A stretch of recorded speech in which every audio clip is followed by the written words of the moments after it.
솔로몬이 그를 위하여 집을 지었느니라. 그러나 지극히 높으신 이는 손으로 지은 곳에 계시지 아니하시냐니 선지자가 말할까 주께서 이르시되 하늘은 나의 보좌요 땅은 나의 발등상이니 너희가 나를 위하여 무슨 집을 짓겠으며 나의 안식할 처소가 어디냐. 이 모든 것이 다 내 손으로 지은 것이 아니냐 함과 같으니라. 목이 곧고 마음과 귀에 은혜를 받지 못한 사람들아, 너희도 너희 조상과 같이 상명을 거스르는도다. 너희 조상들이 선지자들 중에 그들을 하게 하지 아니하느냐. 의인이 오시더라 예고한 자들을 그들이 죽였고 이제 너희는 그 의인을 잡아준 자가 되나니 너희는 천사가 저는 욕을 받고도 지키지 아니하도다 하니라. 네. 지난주에는 자기 증명을 하는 것이 아니라 그리스도의 증인에 대해서 얘기를 했죠. 그러면서 우리 유대인들은 바로 사무엘하 7장 16절 요 말씀처럼 인간 나라, 요 약속을 어떤 인간의 나라, 이스라엘의 회복을 바로 유대인들만의 회복, 그 다윗 같은 그 큰 왕국을 위에서 하나님께 세우고 계신다는 그런 말씀을 가지고 살아왔어요. 그래서 여기 예루살렘에 가면은 이 모스크가 있습니다. 이 모스크는 바로 이슬람 모스크잖아요. 여기가 모리아산이라는 곳이에요. 모리아산이라는 곳. 그 모리아산이란 저 모스크를 이제 부수고 실제 성전을 솔로몬의 그 성전을 건축을 하는 것을 이스라엘 그 유대인들은 목표를 하고 있습니다. 그래서 이 방법들은 바로 뭐냐면 세상 나라의 방법들이죠. 세상 나라. 그래서 여기 보시면 그때 얘기를 했죠. 바벨론, 그리고 메데, 페르시아, 그리고 그리스, 로마, 그리고 뭐 유럽식으로 해가지고 이 신상을 다니엘 2장에서 보여주시죠. 그 신상을 돌이 딱 나와가지고 그 신상들을 다 부시잖아요. 그러니까 이 돌이라는 것은 바로 그리스도가 이 세상 나라, 힘을 가지고 이 모든 것들을 정복하려고 하는 세상 나라들을 예수 그리스도께서 다 갈아엎고 부순다는 겁니다. 그러니까 우리 안에 있는 힘들을 다 부수는 거죠. 그러니까 우리는 왜 힘을 가지려고 그래요? 자기를 증명하려고 그러는 거잖아요. 근데 그리스도는 그 증명을 인정을 안 하시죠. 자기의 부인을 인정하시고 하나님의 의인, 하나님이 우리를 위해서 죽으심과 우리의 죄인됨, 그러므로 말미암아 하나님의 은혜로 말미암아 그 은혜의 필요성이 있을 수밖에 없는 존재임을 고백함을 하나님이 원하시는 것이다 라는 것을 지난 시간에 봤습니다. 그래서 오늘도 그 사도행전 7장에 나와 있는 스데반을 통해서 또 그리스도의 증인됨을 오늘 좀 공부를 해보려고 합니다. 오늘 이 그림부터 좀 시작을 하려고 그래요. 이 그림이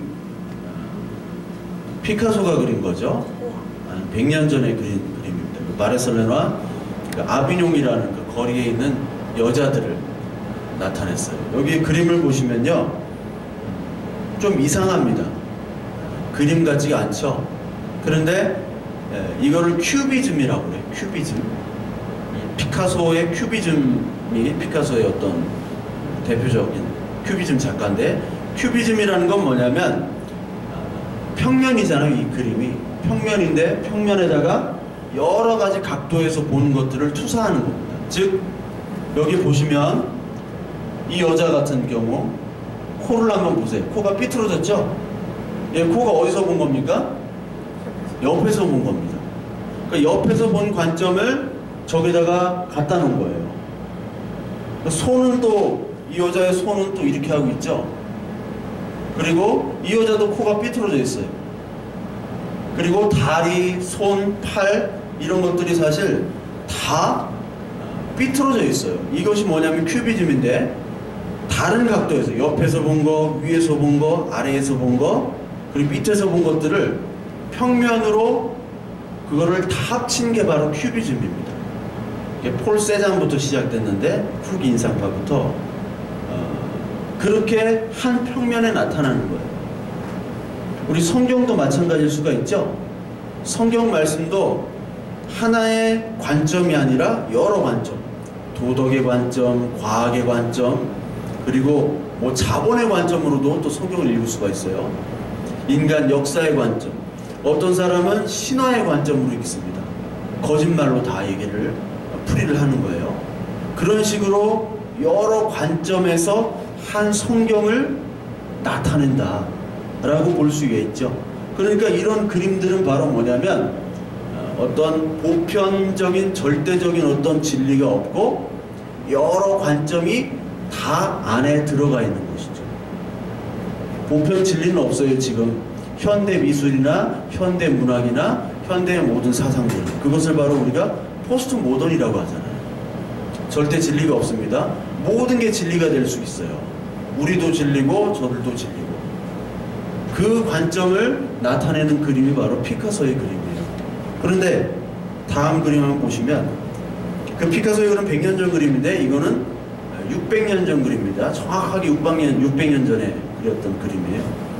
이 그림은 피렌체에 있는데 실제로 가보면 이게 6m짜리고 3m짜리예요. 세로 6m. 엄청나게 큰 그림입니다. 이 마사초라고, 마사치오의 삼위일체라는 그림인데요. 여기 보시면 여기 성부 하나님을 이렇게 표현을 했고, 이게 비둘기입니다. 성령이 비둘기처럼 뭐 왔다는 표현들이 있잖아요. 이게 성령이고 이게 바로 예수님이고. 근데 이 그림은 바로 퍼스펙티브, 그러니까 원근법의 최초의 그림이에요. 원근법 최초의 그림. 즉, 이 그림의 구도는 아까 피카소처럼 그런 그림이 아니죠. 한 관점, 즉 이 삼위일체 이 세 분의 한 관점으로만 그림이 주목이 되어 있어요. 그렇죠? 그러니까 고대 미술은 아니죠. 고대 미술은 또 현대 미술과 비슷해집니다. 관점이. 근데 이 르네상스의 어떤 원근법에는 한 관점으로만 갑니다. 현대에는 다 없어져요. 그런 관점이. 마찬가지로 우리 성경은 어떤 관점을 얘기하느냐? 한 관점으로 얘기를 해야 돼요. 어떤 관점이요? 언약, 하나님의 나라라는 관점에서 봐야 된다는 거죠. 제가 원래 이게 위에다가 헬라어 히브리어를 적었는데 그 컴퓨터가 인식이 안 돼. 인식이 안 돼가지고 뭐 바꾸느라고 좀 정신이 없었는데, 우리의 성경을 읽을 때는 어떤 관점으로 읽어야 되냐? 하나님의 언약 이 한 관점으로만 읽어야 돼요. 여러 가지 관점으로 읽으면 안 돼요. 도덕, 윤리, 뭐 과학 이런 걸로 읽으면 안 된다고요. 그 한 관점을 놓치기 때문에 교회에 위기가 온 겁니다. 교회가 위기다, 교회가 왜 이 모양이냐, 이런 많은 비판들을 받는데, 교회가 잘못해서 도덕적으로 윤리적으로 잘못한 것도 있지만 그 원래 본질적인 것은 하나님의 나라 이 언약의 관점에서 말씀을 증거하지 않기 때문에 그렇습니다. 그게 바로 이 교회의 위기예요. 그러니까 세상의 여러 철학과 과학과 이론, 심리, 도덕 이런 것들을 성경에서 마구 표현하기 때문에 그래요. 세상적인 방법으로 표현하기 때문에. 그것이 이 시대의 교회의 위기입니다. 오늘 스데반이 마지막에 죽죠. 마지막에 죽는데 누구한테 죽습니까? 바리새인들한테 죽는 거예요. 율법을 지키는 사람들. 그 율법을 지키는 사람들은 어떤 관점을 가지고 있어요? 자기들의 율법의 관점, 성전의 관점, 그리고 자기의 도덕과 자기의 의의 관점, 그걸 가지고 나의 힘을 키우겠다는 관점으로 내가 하나님의 의를 내가 스스로 이루겠다는 관점으로 성경을 봤기 때문에 스데반을 죽인 거예요. 그것이 바로 죄인인지를 모르고. 요한복음 7장 7절 한번 봅시다. 요한복음 7장 7절에 보면은 우리 같이 읽을까요? 시작. 세상이 너희를 미워하지 아니하되 나를 미워하나니 이는 내가 세상의 일들을 악하다고 증언함이라. 세상의 일들이 다 악하대요. 예수님께서는 세상의 모든 일들이 다 악하다고 하셨습니다. 우리가 세상에 좋은 일도 많이 있잖아요. 뭐 불났을 때 뭐 몇 명을 구하고 어떤 것들 그 구했는데도 불구하고 아무 대가도 바라지 않고. 맞습니다. 이거 선한 겁니다. 누가 그렇게 할 수가 있어요? 그러나 하나님은 뭐라고 얘기하시냐? 믿음이 없이는 모든 것들이 죄라고 그랬죠? 믿음이 없이는. 믿음은 뭐예요? 예수 그리스도 아니에요. 하나님의 언약 백성 아니면 모든 것들이 다 죄라는 거예요. 사망에 이르는 죄와 사망에 이르지 않는 죄를 우리가 배웠죠? 성경 공부 시간에. 사망에 이르는 죄와 사망에 이르지 않는 죄가 있어요. 그러니까 우리는 하나님의 언약 백성이라고 하면은 하나님이 이르지 않는, 사망에 이르지 않는 죄인인 거죠. 하나님께서 우리를 자녀로 택하셨기 때문에 우리는 죄를 지을 수 없다. 그것이 바로 요한일서 5장의 말씀이잖아요. 따라서 우리는 죄인이지만 죄인이 아닌 겁니다. 우리는 육신은 죽지만 우리는 영원히 지금도 하나님과 함께 살아가고 있는 것이에요. 그리고 창세기 6장 5절 한번 읽겠습니다. 시작. 여호와께서 사람의 죄악이 세상에 가득함과 그의 마음으로 생각하는 모든 계획이 항상 악할 뿐임을 보시고. 모든 생각과 마음과 계획이 악하다. 이게 내가 하는 말이 아니라 하나님께서 이 세상을 바라보고 하신 말씀이에요. 로마서 3장 한번 봅시다. 로마서 3장.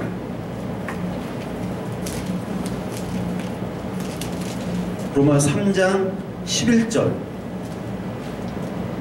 12절 그리고 23절 우리 다 찾으셨나요? 로마서 3장 11절 12절 우리 같이 읽겠습니다. 깨닫는 자도 없고 하나님을 찾는 자도 없고 다 치우쳐 함께 무익하게 되고 선을 행하는 자는 없나니 하나도 없도다. 자, 이게 바로 인간의 모습이라는 거예요. 그리고 3장 23절 같이 읽습니다. 모든 사람이 죄를 범하였음에 하나님의 영광에 이르지 못하였더니.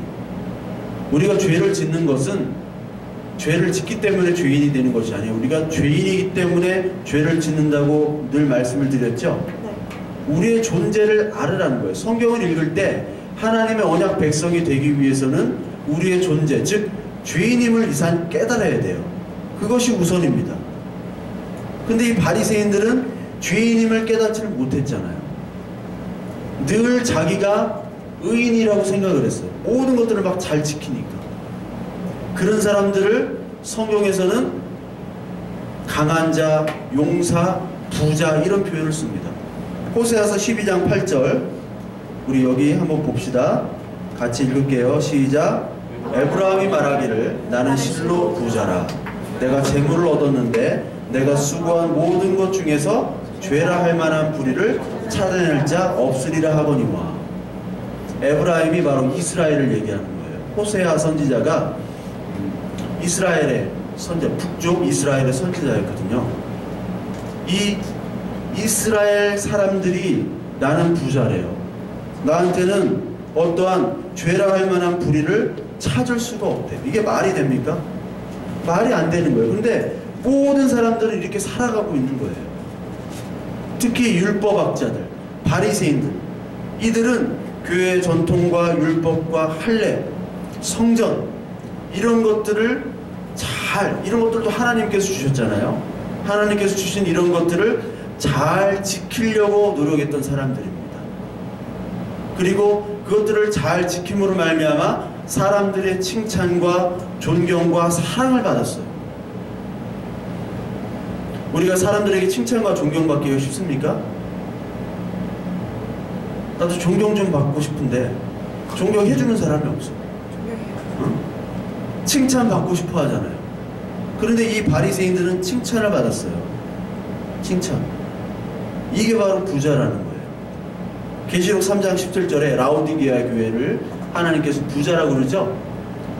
너희는 부자라고 생각하지만 너희는 실로 가난한 자다라고 얘기해요.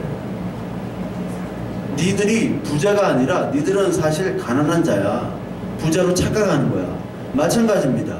이 바리새인들은 부자로 착각하는 거예요. 바리새인들만 그렇습니까? 우리들도 마찬가지예요. 우리가 돈 많다고 부자가 아니라 우리가 하나님 없이 우리가 스스로 열심히 뭔가를 하겠다는 것은 바로 부자예요.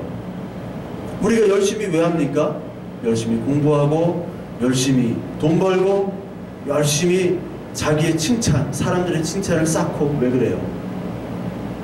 남한테 꿀리지 않게, 남한테 당당하기 위해서, 내가 내 것을 찾기 위해서, 내 힘을 기르기 위해서 하는 행위들이에요.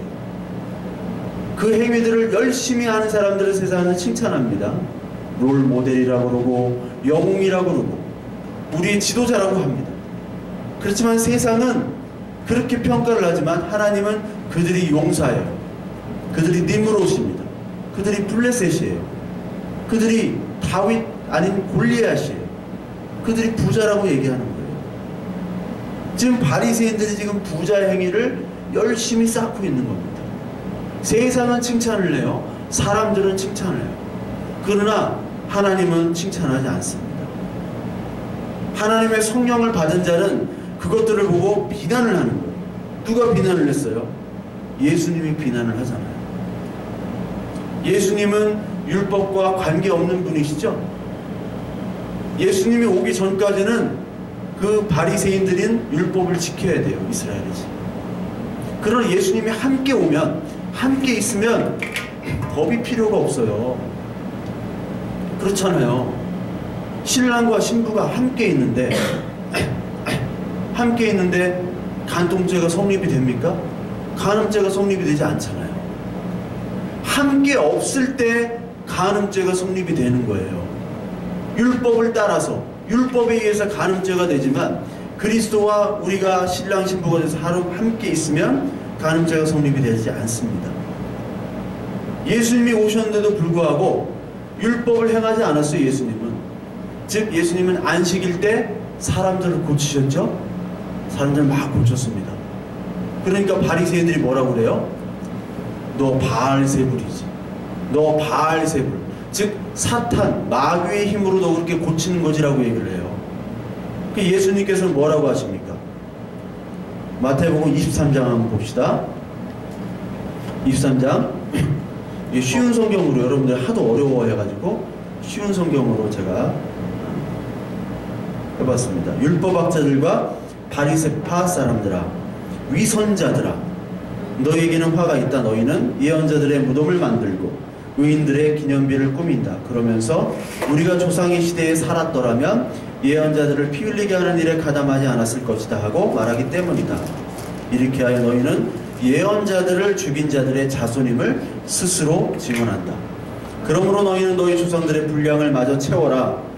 뱀들아, 독사의 새끼들아, 너희가 어떻게 지옥의 심판을 피하겠느냐.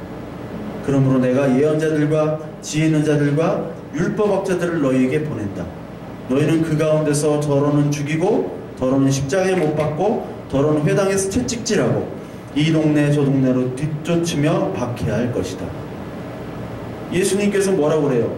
예수님을 이 율법학자들이 야 이 사탄의 일을 하는 놈아 하니까 예수님은 야 이 뱀새끼들아, 야 이 사탄 자식들아, 서로 사탄이래. 누가 사탄인 거예요 도대체? 서로 사탄인 거예요. 서로 사탄. 뱀, 모세의 지팡이가 뱀으로 바뀌었죠. 이집트의 술사들도 뱀을 만들었어요. 근데 모세의 지팡이가 뱀이 변해서 그 뱀이 그 이집트의 뱀들을 잡아먹잖아요. 서로 뱀이래. 예수님께서 지금 이 율법학자들을 뱀 취급하면서 지금 잡아먹는 겁니다. 이 예수님께서 지금 뭐라고 하시는 거냐면, 율법학자 바리새인들은 성경을 잘 연구한 사람들이잖아요. 그러니까 예언서들을 보면 많은 예언자들을 핍박했습니다. 사람들이 그 핍박하는 것들을 보고 내가 그 당시 살았으면, 내가 그 당시 살았으면 이 핍박 예언자들을 피 흘리게 하는 일에 가담하지 않았을 뿐만 아니라 막았을 텐데라고 얘기를 하는 거예요. 그런데 결국 마지막 예언자, 예언의 종결자이신 예수님이 오셨을 때 이들이 어땠습니까? 지금 핍박하고 있잖아요. 그러니까 너희들은 죽인 자손의 예언자들을 죽인 자들의 자손임을 스스로 증명하고 있다라고 얘기하는 거예요. 무슨 얘기인지 아시겠죠? 그러면서 니들은 지금 의인이라고 얘기하느냐? 이렇게 얘기하는 거예요. 예수님도 죽이셨어요. 예수님은 전통과 율법의 관점이 아닌 하나님의 언약의 관점, 예수 그리스도의 죽음의 관점에서 계속해서 얘기하시고 이적과 기적을 베푸시니까 이 사람들이 죽이는 겁니다. 진리를 선포하고 복음을 선포하니까 이 사람들이 죽이는 거예요. 스데반도 마찬가지입니다. 스데반은 하나님의 언약의 관점에서 설교를 했어요. 7장이 전부 설교죠. 7장 전부가 스데반의 설교인데 이게 어떤 설교냐면 아브라함, 그리고 할례, 모세, 성막, 그리고 다윗 성전. 계속해서 아브라함을 부르시고 할례는 우리가 세례를 받은 거잖아요. 하나님의 백성으로. 그리고 모세의 율법, 그리고 다윗 시대 성전, 건물로 만든 성전. 계속해서 이걸 뭐라고 그랬죠 우리가? 구속사적인 점진적 계시. 이거 배웠죠? 점진적으로 계속 계시해야 될 클라이막스에는 누가 나타납니까? 그리스도가 나타나잖아요. 그리스도가. 근데 그 역사를 모르고 계속해서 모세율법에게 머물러 있는 거예요. 모세율법에. 그러니까 모세율법은 이제 지키지 않아도 돼. 너희들이 이제 그림자로 살지 말고 실체인 진짜 신랑 예수 그리스도를 붙잡아야 돼 라고 설교를 하니까 이들이 죽이는 거 아닙니까? 왜요? 모세율법과 성전과 그들이 열심히 자기의 종교적인 행위들을 하는 것 자체가 자기들의 정체성이에요.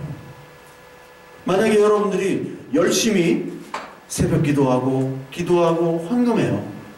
그럼 교회가 좋잖아요. 그렇죠? 안 좋아할 사람은 없어요. 목사가 최고 좋죠. 근데 어떤 사람이 나타나가지고 야 그거 하지 마. 응? 어디서 그냥 응? 어디서 그런 짓을 하고 있어. 그렇게 해버리면은 기분이 당연 나쁘죠. 왜요? 자기 자신을 부인하는 것입니다. 거기다가 하나님은 이 위선자들하라고 그래요. 위선 떨지 마. 자존심 상하는 말을 하는 겁니다. 그러니까 죽이는 거예요. 스데반이 죽임당할 이유가 없었어요. 돌로 쳐 죽임당하잖아요. 돌로 쳐 죽이면 부모를 거역하거나 아니면 안식일을 지키지 않거나 아니면 뭐 간음하거나 뭐 이런 일들이 돌로 쳐 죽임을 방해해야 되는데 지금 스데반은 어때요? 스데반은 우리 6장 11절 한번 볼까요? 6장 11절을 보면은 스데반이 6장 11절이 아니라 6장 10절입니다. 6장 10절. 이 스데반이 어떤 사람이에요? 지혜와 성령으로 말함을 그들이 능히 당하지 못한다. 지혜와 성령이 있는 사람이에요. 그리고 8절 한번 봅시다. 스데반이 은혜와 권능이 충만하여 큰 기사와 표적을 민간에 행하니. 은혜와 권능도 충만하고 성령도 충만하고 큰 기사와 표적까지 행했어요. 그런데 그러한 스데반을 죽였다는 거예요. 여러분, 우리가 말하는 게 바라는 게 그거 아닙니까? 성령 받고 은혜 충만하고 예수 잘 믿고 그러면 다 어떻게 된다고 그래요? 복 받는다고 그러죠? 잘 산다고 그러잖아요. 근데 스데반은 어때요? 잘 사는 게 아니라 이게 복음이 들어오니까 예수 그리스도의 믿음, 하나님의 언약 백성이 되니까 죽잖아요. 가인과 아벨이 죽죠? 계속 죽는 역사예요. 예언자들 죽고 드디어 예수 그리스도께서 죽는 겁니다. 복음이 굿뉴스라면서요. 굿뉴스. 응? 뭐가 좋아야 되잖아. 근데 이게 뭐예요? 이게 배드뉴스 아니야? 배드뉴스. 테러블이야. 이건 테러블. 배드 정도가 아니야. 이건. 우리가 예수 믿으면 복 받아야 되는데 그러려면 우리가 예수를 왜 믿어요? 믿을 이유가 없는 거예요. 세상에서. 근데 열심히 믿겠다고 우리 나온 거 아니에요.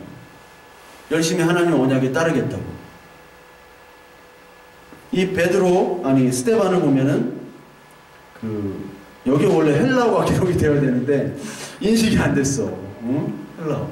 나 헬라어 잘 몰라요, 저. 네, 모르는데 그냥 한번 원문은 이런 글자가 헬라어다라고 보여드리려고 그랬는데 인식이 안 되네.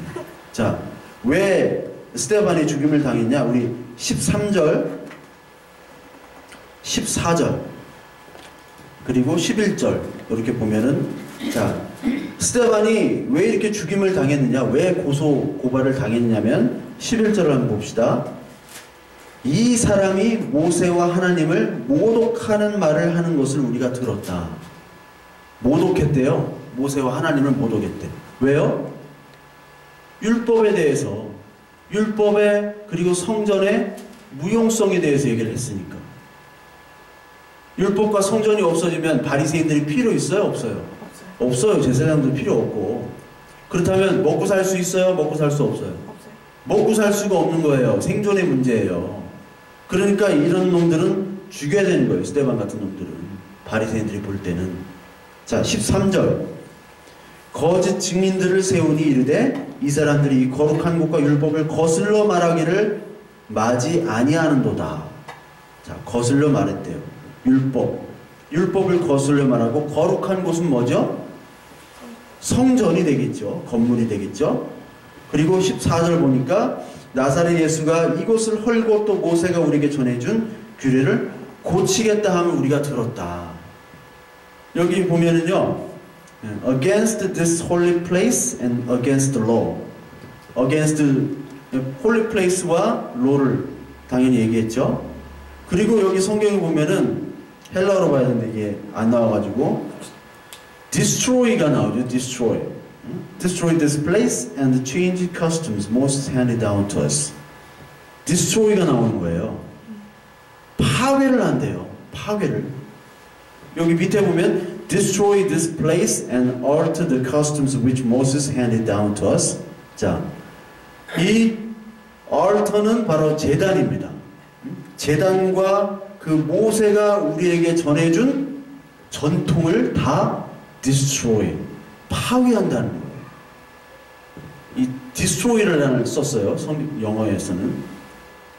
그러니까 지금까지의 모든 율례와 전통이 다 파괴가 된다는 거예요. 이게 있을 수가 없는 거예요. 말하자면 우리 교회가 있습니다. 교회 건축도 했어요. 사람들도 많이 모여들었어요. 그런데 예수님이 와가지고 야, 이거 다 내가 부셔버릴 거야. 그러면 어떻게 되겠어요? 예수님이 뭐고 그냥 다 죽일 거야. 잡아 죽일 거야.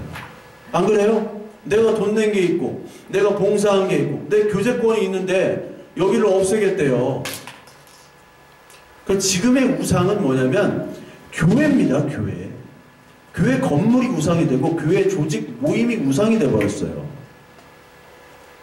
예수님이 오시면 교회 조직과 건물을 없애세요. 왜 없애시냐? 조직과 건물, 교회가 필요 없거든. 자, 우리가 읽은 부분 봅시다. 48절 9절 우리 다시 한번 읽어봐요. 48절 9절 자, 읽어볼게요. 시작. 이 높은 신이는 손으로 지은 곳에 계시지 아니하시나니 선지자가 말한 바 주께서 이르시되 하늘은 나의 보좌요 땅은 나의 발등상이니 너희가 나를 위해 무슨 집을 짓겠으며 나의 안식할 처소가 어디냐. 하나님은 성전에만 계신 분이 아니잖아요. 그렇죠? 근데 하나님을 그 건물에다 묶어두겠다는 거예요. 이 바리새인들은. 구약성경에도 나온 거예요. 구약성경 이사야서 66장에 나오는 얘기입니다. 이 49절이 나의 보좌와 땅은 나의 발등상이니 하늘은 나의 보좌요 땅은 나의 발등상이다. 내가 어디나 있다라는 거예요. 그러니 너희들이 나를 위해서 무슨 집을 짓겠냐 그거죠. 말도 안 되는 소리를 하고 있다라는 거예요. 신약성경이 아니라 구약성경, 이때는 신약성경이 없었으니까 구약성경을 그렇게 잘 아는 바리새인들이 구약성경을 모르는 거예요. 종교와 율법과 성전과 이 자기들이 연구한 의와 자기들의 행위의 틀에 갇혀가지고 예수 그리스도를 볼 수가 없는 겁니다. 전통과 율법 관습에 의해서. 왜냐하면 유대인들이 그런 선민과 특권의식 때문에 예수님을 바라보지도 못하고 이방인들이 구원받는 것도 바라보지 못했어요. 이런 유대인들을 바로 표면적 유대인이라고 합니다. 자, 표면적 유대인이라고 그러는데 여기 보면은 신명기 10장 16절에 이렇게 나옵니다. 너희는 마음의 할례를 행하고 다시는 목을 곧게 하지 말라. 자, 신명기에 이미 모세가 하나님이 모세를 통해서 마음의 할례라는 얘기를 해요. 할례를 유대인들은 할례를 받았죠. 딴 사람들은 받지 않았어요. 유대인들만 받았어요. 이걸 가지고 하나님의 백성이다라고 표시를 한 거예요. 그런데 정작 그때 모세 때 하나님이 뭐라고 얘기해요? 마음의 할례를 벌써 얘기하시는 거예요. 마음의 할례를. 예레미야 4장 4절에 보면 유대인과 예루살렘 주민아 너희는 스스로 할례를 행하여 너희 마음 가죽을 베고 나 여호와께 속하라. 마음 가죽을 벤대요. 이게 바로 마음의 할례죠. 그리하지 아니하면 너희의 악행으로 말미암아. 악행. 이 악행이란 건 바로 육신의 할례만을 고집하는 게 악행이에요. 내가 스스로 할례를 내가 해가지고 육신에만 맞게. 육신, 혈통, 전통 이것만을 따져가지고 이 사람들만 하나님의 백성이다 하는 거예요. 오늘날로 말하자면 교회 예배당에만 와서 예배만 드리고 헌금만 하고 기도회 참석하고 봉사만 하면 이 사람들은 모두 하나님 백성이다라고 선포를 하고 있잖아요. 그게 바로 육신의 할례입니다. 마음의 할례는 없어도 돼요. 육신의 할례로 헌금만 많이 하면 이 사람은 구원받은 사람 표시잖아요. 집사 임명하고 장로 임명할 때 뭐부터 봐요? 11조 냈나? 예배 나오나? 헌금하나? 새벽기도 나오나? 그걸로 평가한다고. 평가. 점수로. 이게 바로 악행입니다. 악행. 마음의 할례는 몰라요. 그 악행으로 말미암아 누구의 분노? 하나님의 분노. 내 분노가 불같이 일어나 사르리라. 그것을 끌 자가 없다고 얘기해요. 그것을 끌 자가 없다가. 예수 그리스도만이 끄는데 내가 그런 악행은 내가 끝까지 용서하지 않겠다라는 겁니다.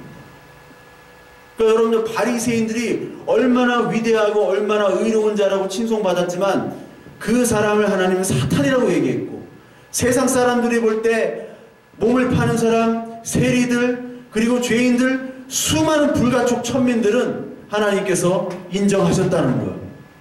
이것이 바로 복음이고 이것이 바로 기독교예요.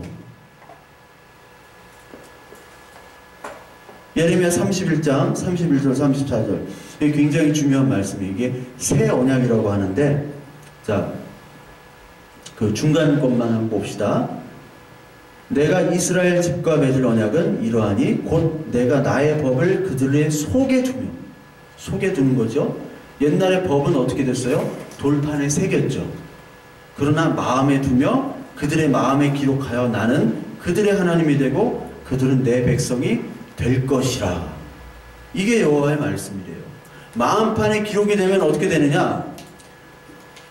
이는 작은 자로부터 큰 자까지 다 나를 알기 때문이라 내가 그들의 악행을 사하고 다시는 그 죄를 기억하지 않는데요. 우리가 죄를 지어도 하나님 기억하지 않습니다. 왜요? 마음밭에 하나님이 성령으로 새겼기 때문에. 너는 내 자녀라고 새겼기 때문에 그래요. 육신의 할례가 아닙니다. 이스라엘 백성이 구원을 받는 것이 아니라 이스라엘은 바로 마음의 할례를 받은 것임을 하나님이 이미 선포를 하고 계시는 거예요. 이렇게 성경에 명확하게 나와 있음에도 불구하고 이 유대인들은 자기들만 구원을 받았다 라고 표면적 할례, 육신의 할례만을 주장하고 있어요. 그러니까 이 로마서 2장 28절 9절에 보면 무릇 표면적 유대인이 아니요 표면적 육신의 할례가 아니니라.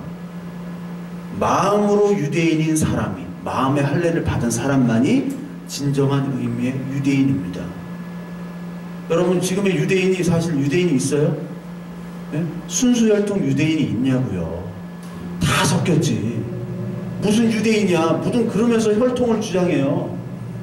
아프리카 유대인도 있고 러시아 유대인도 있고 뭐 미국은 다 섞였으니까 뭐 남미 유대인, 독일 유대인, 뭐 별 유대인이 다 있는데 유대인 혈통이 어딨냐고요. 그런데 아직도 혈통을 따진다니까 얼마나 어리석어요. 율법이 아니라 성령을 따라 마음에 받은 할례가 진정한 의미의 할례입니다. 로마서 2장 28절 9절 나오잖아요. 그런 사람은 사람이 아니라 하나님께로 칭찬을 받습니다. 하나님이 칭찬을 받는 사람은 마음의 할례를 받은 사람만이 칭찬을 받는 거예요. 육신의 할례는 칭찬받지 않습니다. 왜요? 그거 가지고 자랑을 하니까. 나 이렇게 했다. 나 이렇게 성전 섬긴다. 아직도 제사한다. 이렇게 봉사한다. 11조한다. 이게 그리스도인의 증거입니까? 이게 그리스도인의 증거가 안 되잖아요. 근데 아직도 율법과 전통에서 벗어나지 못한 것이 유대인뿐만 아니라 지금의 작금의 많은 교회가 그렇게 하고 있다는 거예요. 그들이 다 바리새인이고 그들이 다 율법 준수자들입니다. 그런 거 볼 때 우리가 할 말이 없어요. 도대체 저 사람들은 성경의 말씀을 갖고 있는지. 로마서를 이렇게 얘기하면서 바울이 얘기한 게 바로 이 말씀을 하는 거예요. 로마서 10장 2장 3절. 나는 증언합니다. 그들은 하나님을 섬기는데 열성이 있습니다. 그들이 바로 나예요. 바울이 그랬잖아. 그러나 그 열성은 올바른 지식에 생긴 것이 아닙니다. 하나님을 아는 지식이 이 사람들을 살리고 구원으로 가는 것인데 올바른 지식이 아니라 하나님의 의를 알지 못하고 자신의 의를 세우려고 힘을 쓰는 것, 그 지식을 따라 행하는 것이 바로 죄고 하나님의 위에는 복종하지 않는 거예요. 갈라디아서 1장 11절부터 14절까지 형제들아 내가 너희에게 알게 하노니 내가 전한 복음은 사람의 뜻을 따라 된 것이 아니니라. 이는 내가 사람에게서 받은 것도 아니요 배우는 것도 아니요 오직 예수 그리스도의 계시로 말미암은 것이라. 내가 이전에 유대교에 있을 때 행한 일을 너희가 들었거니와 하나님의 교회를 심히 박해하여 멸하고 내가 내 동족 중 여러 연갑자보다 유대교를 지나치게 믿어 내 조상의 전통에 대하여 더욱 열심히 있었대요. 너무나 열심히 있었던 이 유대교 율법의 열심으로 말미암아 스데반을 죽이는데 이 바울이 어떻게 했어요? 8장, 우리 7장 읽었으니까 8장 1절 한번 봅시다. 네.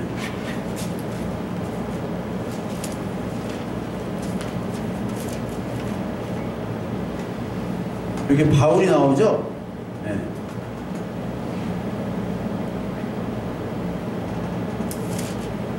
(8장 1절을) 보면 사울이죠. 그때는 사울은 그가 죽임당함을 마땅히 여기더라. 자기의 열심을 가지고 있으니까 이 스데반이 죽는 것은 당연해요. 하나님의 성령이 우리에게 침투하지 못하면 이 스데반은 죽임당하는 것이 당연하다고 여기게 되는 겁니다. 그것이 바로 우리의 죄예요. 우리의 모습입니다. 내가 사울이고 내가 예수를 죽였고 내가 바로 사단임을 고백하는 것이 바로 하나님 은혜에 받는 지름길이에요. 아직까지 유대인들은 이 육신의 할례를 소중히 여기고 그것에 따라서 자기들의 모든 판단, 즉 예수 그리스도까지도 판단을 하시는 거죠. 갈라디아서 5장 28절부터 31절을 보면 형제자매 여러분 이삭과 같이 약속의 자녀들입니다. 이 약속의 자녀들은 약속이 아닌 육체로 난 자녀들, 즉 성령이 아닌 육체의 할례를 받은 자로부터 핍박을 받게 되어 있어요. 자, 육신을 따라 난 사람이 성령을 따라 난 사람을 박해하는 것과 같이 지금도 그러합니다. 맞죠? 육신을 따라 난 자녀가 누구예요? 아브라함의 자녀 중에 육신을 따라 난 자녀가 이스마엘이잖아요. 이스마엘이 이삭을 핍박했죠? 그건 너무 잘 알죠? 이삭은 어떻게 난 자녀입니까? 약속에 따라 난 자녀예요. 월경이 끝났어요. 폐경이 됐다고. 폐경이 됐는데 어떻게 아들이 태어나냐고. 육신을 따라 난 자녀가 아니잖아요. 언약으로 불가능한 것들이 가능하게 된 거예요. 이삭은 원래 존재하지 않는 존재예요. 존재할 수 없는 존재가 존재한 거예요. 우리가 죄인인데 의인이 될 수 없는 존재에서 의인이 된 것과 같은 거예요. 그 이스마엘이 핍박을 하는 겁니다. 육신에 따라 난 자녀이기 때문에. 성경은 뭐라고 얘기합니까? 여종과 그 아들을 내쫓아라. 여종의 아들은 절대로 종이 아닌 본처의 아들과 함께 유업을 받지 못할 것이다. 우리는 여종의 자녀가 아니라 자유를 가진 여자의 자녀다. 자유를 가졌다고 우리가. 왜? 장자기 때문에. 언약에 따라 난 자녀기 때문에. 서자가 아니에요. 장자예요 우리는. 그런데 이 장자의 개념을 우리는 잘못 알고 있어요. 자유해야 된다고 율법으로부터. 그러면 막 사느냐? 그때 그랬죠. 아니 율법도 자유하면 막 삽니까? 로마서 6장에 그랬죠. 그럴 수 없느니라. 그거 보세요. 지난주에 그럴 수 없느니라. 막 살 수 없는 거예요. 어떻게 세례를 받고 하나님의 자녀가 됐는데 어떻게 다시 죄로 들어가느냐. 그렇게 얘기를 하죠. 이 갈라디아서 5장 28절 31절에 나오는 것처럼 이제 그 자유를 받은 진리를 받은 자녀들은 하나님의 말씀에 순종하지만 아직 받지 못한 육체의 자녀들도 핍박을 받습니다. 어떻게 핍박을 받아요? 할례를 하라고 그러죠. 여기 유대인들이. 그리고 성전에 참여하라고 그러죠. 그래서 사도행전 15장에 이방인들이 막 구원을 받아요. 예수 그리스도를 받아들입니다. 그러니까 회의가 열립니다. 예루살렘에 회의가 열리는데 이들을 과연 어떻게 인정해야 되냐? 이들 이방인들에게도 할례를 해야 되느냐? 아니면 성전에 제사를 드려야 되느냐? 어떻게 해야 되느냐? 근데 결론은 어떻게 합니까? 여기 보면은 예루살렘에 위해서 우상이나 음행이나 이런 것들 하지 말고 피를 멀리하면 된다. 할례를 받을 필요도 없고 그리고 성전에 섬길 수도 없고 섬겨서도 안 되고 뭐 안식일 안 지켜도 된다. 왜? 이 모든 것들은 다 그림자이다 라고 골로새 2장 16절과 17절에 얘기를 하신 거예요. 다 그림자니까 예수 그리스도만 믿으면 되지. 그 전까지는 유대인들에게 주어진 거고 그리스도 오기 전에 그림자가 실체가 나타나면 사라지듯이 실체만 믿으면 된다 라고 선포를 하는데도 불구하고 여전히 핍박을 하는 거예요. 여전히. 왜? 자신의 존재, 자신의 칭찬, 자신의 월급의 근거 이런 것들이 다 사라지기 때문에. 그렇기 때문에 핍박을 하는 거예요. 오늘날도 마찬가지입니다. 우리가 어떻게 핍박을 당해요? 교회 좀 나오면요, 좀 열심히 하면 야 11조부터 해, 헌금 많이 해. 자 이제 1년 지났으니까 집사직분 받아. 그렇게 하죠. 야 너 방언해야 돼. 같이 기도원 가자. 손잡고 막 끌고 가요. 막 랄랄랄라 멍멍멍멍 하다가 막 미친 사람들도 많고 아 진짜예요. 막 전화가 와. 그래서 교회를 나온 분들도 있어요. 자 열심히 2년간 그대로 했대. 근데 너무 이건 아니더래. 근데 자꾸 믿음 없다고 그렇게 핍박을 하더래. 그래서 나온 분이 있어요. 실제로. 그렇게 핍박을 하는 겁니다. 이들은 하나님이 어떤 분인지 몰라요. 나는 죄인인지도 몰라. 하나님이 나를 언약에 관심이 없고 즉 이렇게 해야 된다만 한다는 전통과 율법, 교회에 말도 안 되는 그런 떠돌아다니는 많은 유행하는 말들에 따라서 지금 신앙생활이라는 것을 하고 있는 거예요. 뭐가 뭔지도 모른 채 지금 하고 있어요. 여러분 다른 종교는 제사 없습니까? 제사 있잖아요. 다른 종교 방언 없어? 있어요. 헌금도 있고 새벽기도, 치유 뭐 별게 다 있어요. 절도 수능 기도회 다 해요. 모든 기도에 방언, 치유, 구제, 봉사 다 합니다. 다. 경전도 있고. 그렇다면 뭘로 구분할 거예요? 뭘로 우리 그리스도 믿는 우리 사람들은 뭘로 구분할 거예요? 다른 종교도 다 있는 것들을 우리만 한 것처럼 하면서 그걸 열심히 한다는 것은 바로 뭐냐면 그것이 죄예요. 그것이 쓰레기고 그것이 똥입니다.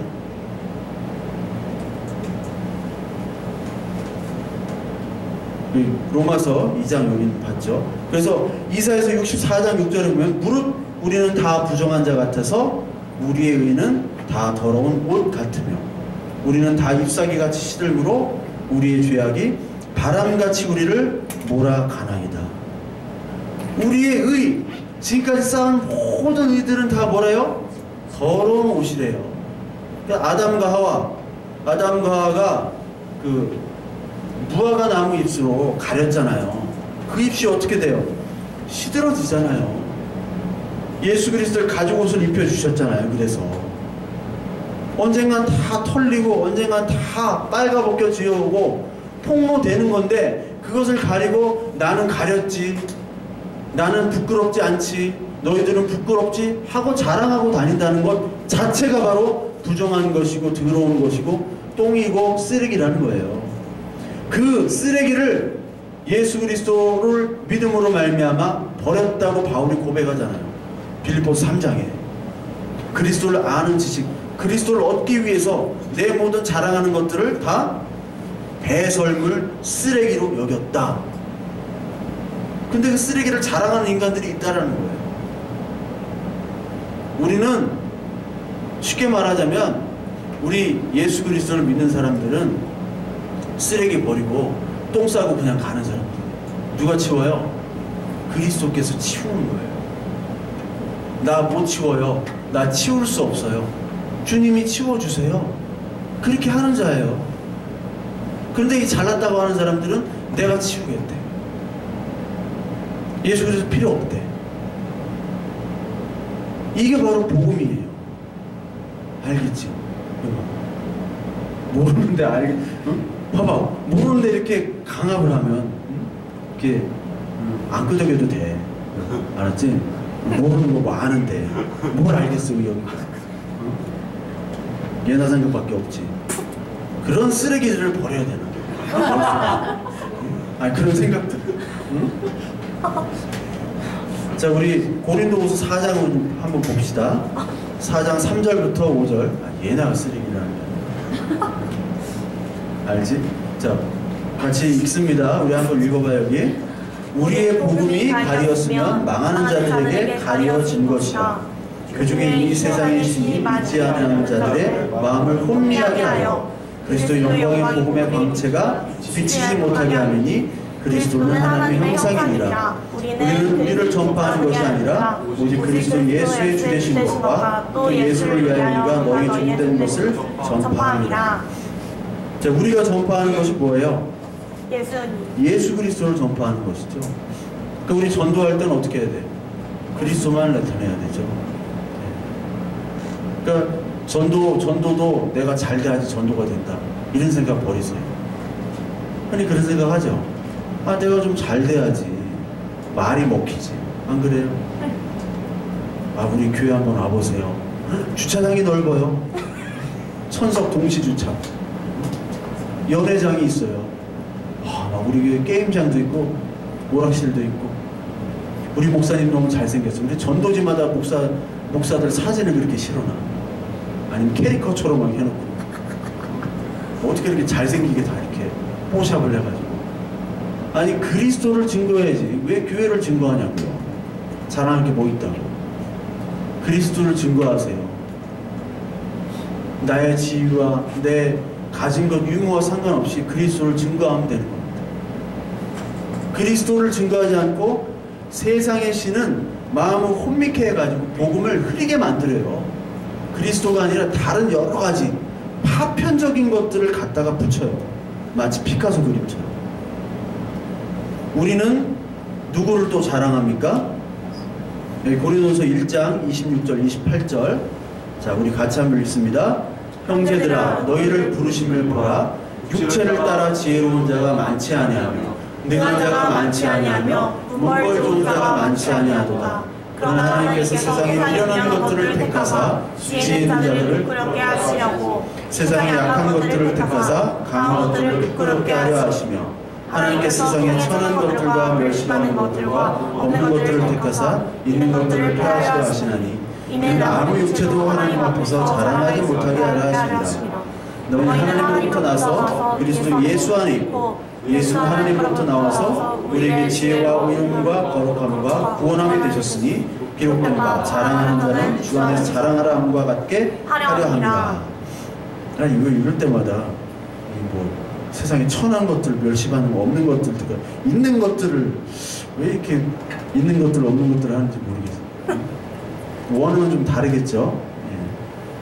아무도 육체 앞에 아무 육체도 하나님 앞에 자랑하지 못한다. 육체라는 건 뭐예요? 몸만 뿐만 아니라 내 혈통, 내 업적, 내 돈, 내 외모 모든 것들이 다 육체입니다. 사람들이 칭찬받는 것들이에요. 하나님 앞에 자랑하지 못하도록 우리를 택한 거예요. 택한 거. 하버드 출신 없잖아 우리. 하버드 출신이 예수를 못 믿어요. 그렇죠?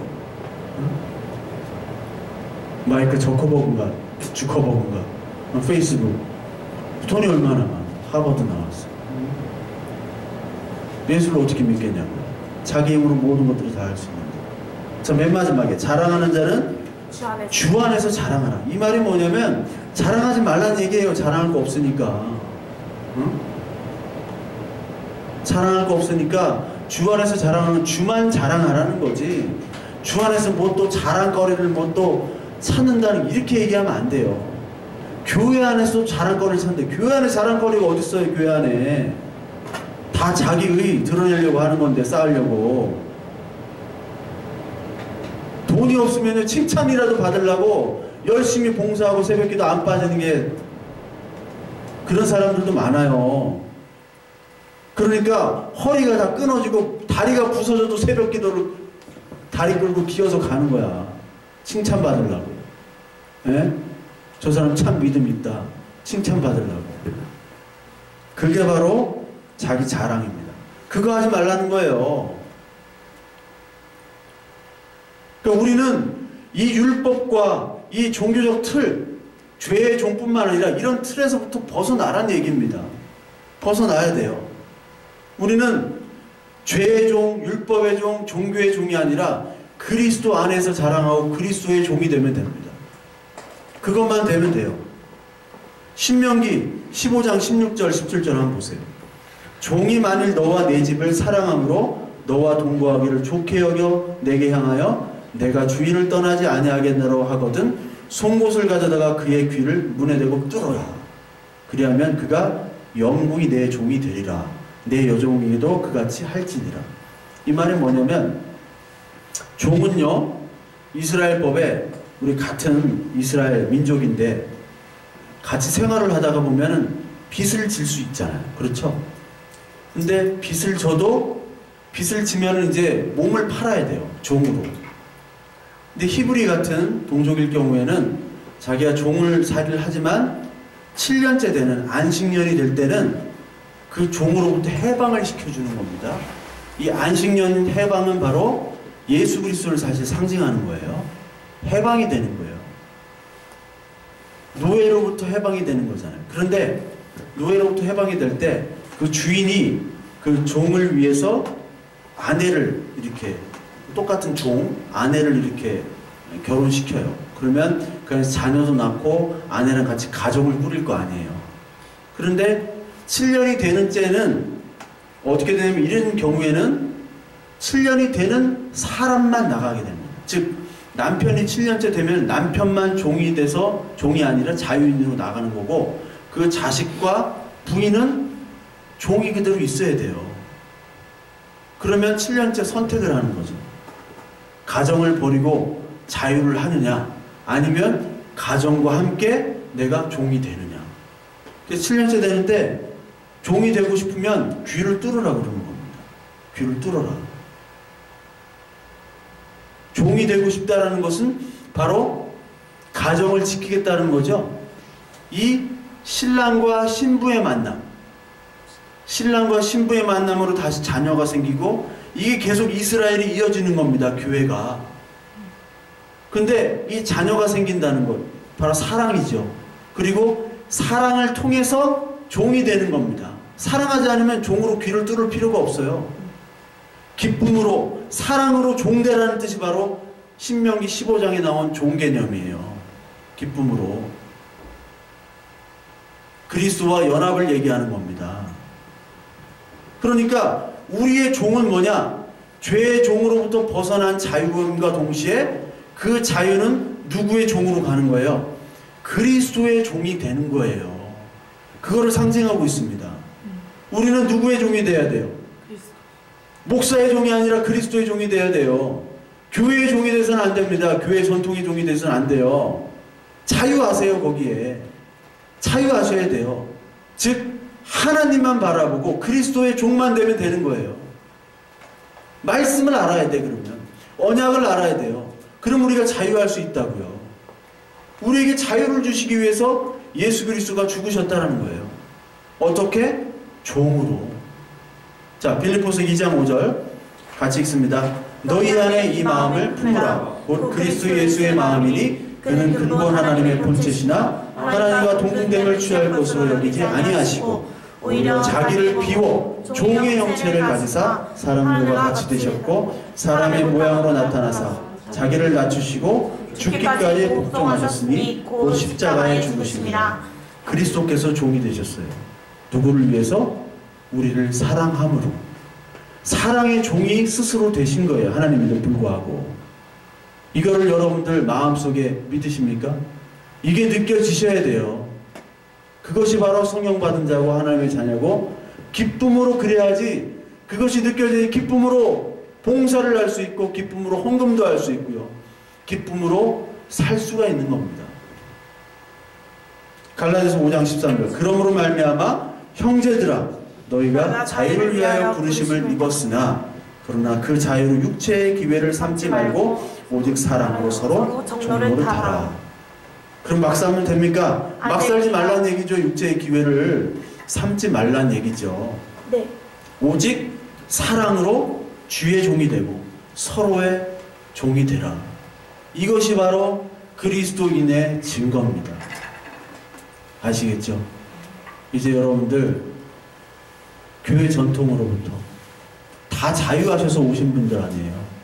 다 자유하시고 율법을 완성하신 그리스도의 종으로 서로 섬기며 사랑하고 위로하고 그러므로 말미암아 우리가 서로 지어져가는 우리가 성전이 되어지는 그런 축복을 예배와 그리고 모든 생활 속에서 누리시는 저와 여러분들 되길 바랍니다. 잠시 기도하겠습니다. 하나님 오늘 우리에게 허락하신 귀한 은혜의 증거의 말씀들